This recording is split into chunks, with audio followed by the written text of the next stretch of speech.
Ranchi mayor पद के लिए कुल 11 उम्मीदवार मैदान में हैं। हालांकि इस बार चुनाव दलों के आधार पर नहीं हो रहा है, फिर भी दलों के नेता अपने अपने प्रत्याशियों का समर्थन कर रहे हैं। रांची के मेयर पद के प्रत्याशी सुरेंद्र लिंडा लगातार जनसंपर्क करते हुए लोगों से मिल रहे हैं। वे नगर निगम द्वारा अतिक्रमण के खिलाफ चलाए जा रहे अभियान को चुनावी मुद्दा बना रहे हैं और रांची क्षेत्र में अधूरे पड़े कामों को पूरा करने का वादा कर रहे हैं। इसके अलावा वे जनता के बीच जनसंख्या और विकास से जुड़े अपने चुनावी वादों को भी प्रचारित कर रहे हैं। मेयर प्रत्याशियों के लिए इस बार का चुनाव काफी टफ है। कुल रांची मेयर पद की अगर हम बात करें तो 11 उम्मीदवार फिलहाल चुनावी मैदान में हैं। लगातार ये पसीना बहाते हुए ग्राउंड जीरो में नजर आ रहे हैं। प्रचार प्रसार वाहन का वो रवाना कर रहे हैं। कई ऐसे प्रत्याशी जो लगातार डोर टू डोर कैंपेनिंग कर रहे हैं और इस वक्त मेरी मौजूदगी ये लालपुर का इलाका है और मेयर प्रत्याशी जो हैं सुरेंद्र लिंडा ये भी लगातार यहाँ पर कैंपेनिंग करते हुए नजर आ रहे हैं। आइए सुरेंद्र जी, ये सारे समर्थक है आपके पास, ये कैसा माहौल लग रहा है इस बार चुनाव का, कैसा कॉन्टेस्ट आप देख रहे हैं? इस बार का माहौल बहुत ही अच्छा है। हम लोगों ने डोर टू डोर और कल हम लोगों ने बार एसोसिएशन का भी दौरा किया और वहां पर पता चला कि इस बार पॉलिटिशियन को और राजनीति समर्थित जो उम्मीदवार है उसे वोट ना देकर सामाजिक जो कार्यकर्ता है और जो समाज से जुड़े हुए उसे वोट करने के लिए वो लोग इस बार अपना इच्छा जाहिर किए हैं। तो हम देख रहे हैं कि हमारे पीछे बहुत सारे समर्थक है, ये हमारे साथ चलते हैं और डोर टू डोर जाकर के ये पता कर रहे हैं कि हमारा जो काम है वो कितना अच्छा है। तो पता चल रहा है कि हमें अपना जो बहुमूल्य जो वोट है वो हमें प्रदान करने के लिए वे 100% हमें इच्छा जाहिर की है और हमें भारी मतों से हमें विजय बना करके अपने सेवा के लिए। सुरेंद्र लिंडा जी, अगर आप मेयर पद पे अगर आप जीतते हैं तो क्या कुछ प्राथमिकता होगी राज्य के लिए?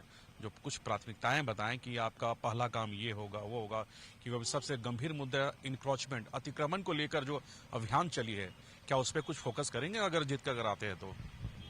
देखिए, मैं मेयर प्रत्याशी सुरेंद्र लिंडा 10 नंबर मेरा क्रमांक है और कैमरा छाप मेरा वोट है। मैं जीतकर इस बार आ रहा हूं आपके कृपा से और आपके बहुमूल्य वोट से। तो अभी सबसे पहले अतिक्रमण का ज्वलंत उदाहरण है और मैं जब वहां पर आऊंगा तो जितने भी जगह है हमारे जो सूटेबल जगह है जहां पर बसाया जाएगा, मैं वहां पर सर्वप्रथम जिसे हटाना है उसका मैं पुनर्स्थापन का कार्य करूंगा, तब मैं उसे हटाऊंगा। और जो भी ठेला खोमचा और जो अतिक्रमण में नगर निगम जो अव्यवस्थित तरीका से उसे बेघर कर दे रही है उसे मैं पहला मेरी प्राथमिकता है कि मैं उसे दूर करना चाहूंगा। और क्या कुछ प्राथमिकताएं होंगी आप? और मेरी प्राथमिकता है कि मेरा जो छाप मिला है वो बहुत ही बढ़िया छाप मिला है, कैमरा छाप। और कैमरा छाप से मैं जिस प्रकार आप मुझे कवर कर रहे हैं, मैं भी नगर निगम में जो नरक निगम बना हुआ है और भ्रष्टाचार का निगम बना हुआ है, मैं उसे कैद करके मैं जनता के समक्ष लाने के लिए प्रयत्न करूंगा और करूंगा। पहले के कार्यकाल की अगर बात करें तो यहाँ पे और भी महापौर रह चुके हैं, डिप्टी मेयर भी रह चुके हैं। उनके कार्यकाल की अगर बात करें तो क्या कुछ लगता है कि उनके कार्यकाल में कुछ काम सही हुए हैं और कुछ काम गलत हुए हैं? क्योंकि नगर निगम को भ्रष्टाचारियों का अड्डा कहा जाता था।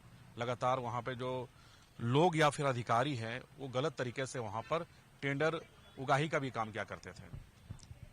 देखिए, आपने जो सवाल किया है बहुत अच्छा सवाल किए हैं कि पहले का जो 5 वर्ष उसके बाद में 10 वर्ष ये पॉलिटिशियन लोग का कब्जा था और अभी दलगत, इसीलिए दलगत आधार पर ना करते हुए इसे माने सिंबल रूप में सबको सिंगल सिंबल दिया गया है, पार्टी सिंबल नहीं है। ये मान के चलिए कि ये सामाजिक रूप में आपका चुनाव हो रहा है और सामाजिक रूप में विकास का ही बात चल रही है। क्योंकि आप देखा गया है कि जो पैसा है, जो लीडर लोग जब इसमें आते हैं तो वे लोग जो खर्चा करते हैं प्रत्याशी के रूप में और वो पैसा अपने पार्टी और अपने आका के विकास में वो लोग कार्य करते हैं। तो मैं आपके सवाल का मैं जवाब देना चाहता हूं कि जिस प्रकार पार्टी वाले लोग पहले कुछ नहीं किए हैं तो हम लोग उसमें आकर के समाज से हम लोग जनता का पैसा है उसे जनता के लिए हम लोग देने के लिए सक्षम रहेंगे और हम लोग काम करने के लिए सक्षम हैं। इस बार दल के आधार पर चुनाव नहीं हो रही है, लेकिन पार्टी समर्थित उम्मीदवार तो खड़े हैं। आप भी तो आसू पार्टी से है, इंटरनली किस तरह का सपोर्ट मिल रहा पार्टी की तरफ से? क्योंकि भारतीय जनता पार्टी से जो आप देख रहे हो रोशनी खलको है, कांग्रेस से रमा खलको है, उन्हें भी पार्टी के तरफ से हम कह सकते हैं इंटरनल सपोर्ट मिल रहा है। आपको किस तरह का सपोर्ट? देखिए, अभी मैं कुछ कह नहीं सकूंगा कि कोई पार्टी से, मैं पार्टी से हूं, लेकिन कोई ना कोई आदमी जब आगे बढ़ता है तो उसको किसी पार्टी से जोड़ दिया जाता है। तो जो भी आदमी अभी पार्टी समर्थित है उसे ना कहते हुए मैं अभी मुख्य रूप से सामाजिक कार्यकर्ता के रूप में मैं अभी आया हूं जनता के समक्ष में, और मुझे पूर्ण विश्वास है कि इस बार पॉलिटिशियन जो राजनीति से संबंधित जो समर्थित उम्मीदवार है उसे वोट न करके जनता इस बार सामाजिक जो नवयुवक वर्ग है जिसमें मैं आता हूं, मुझे कैमरा छाप में भारी बहुमत से हमें विजय प्रदान कर हमें सेवा का अवसर प्रदान करें। दो महिला कॉन्टेस्ट में सबसे आगे चल रही है, रोशनी और रमा, उस बीच आप भी हैं, यानी दो महिलाओं की जो फाइट हो रही है, तीसरा में आपका नाम सबसे आगे है।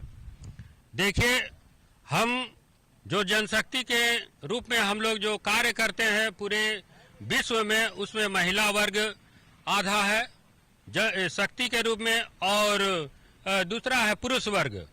तो अभी तक देखा गया है कि आरक्षित वर्ग होते हुए इस बार महिला को 15 साल मिला, और इस बार जो रोटेशन के हिसाब से पुरुष वर्ग भी इसमें भागीदारी ले रहे हैं। तो इस बार मैं अपने मन से नहीं कहना चाहता हूं, लेकिन आप मीडिया बंधु और प्रिंट मीडिया से पता चला है कि इस बार पुरुष कैंडिडेट है, जो पुरुष प्रत्याशी है, वे इस बार पुरुष प्रत्याशी मेयर के पद पर आएंगे, उसमें मैं भी एक पुरुष हूँ। बिल्कुल, ये सुरेंद्र लींडा है, क्योंकि इस बार मेयर पद को लेकर कुल 11 कैंडिडेट चुनावी मैदान में हैं। कई ऐसे नाम हैं जिसकी लगातार चर्चाएं हो रही है। तो ऐसे में कहीं न कहीं इस बार का जो चुनाव है काफी चुनौती भरा है, क्योंकि एक तरफ नगर निगम की तरफ से अतिक्रमण को लेकर जो अभियान चलाई जा रही है तो लोगों में नाराजगी है। कई ऐसे काम है, क्योंकि लंबे समय के बाद चुनाव हो रहा, बीच में गैप हो गया था, तो कोई ऐसे काम है जो अब भी पेंडिंग है। तो एक चुनौती है, जो भी प्रत्याशी जीत के आए तो उन्हें किस तरह से चुनौतियों को पूरा करते हैं, ये भी एक देखने वाली बात होगी। अपने वीडियो पिंटू के साथ सूरज, TV 45।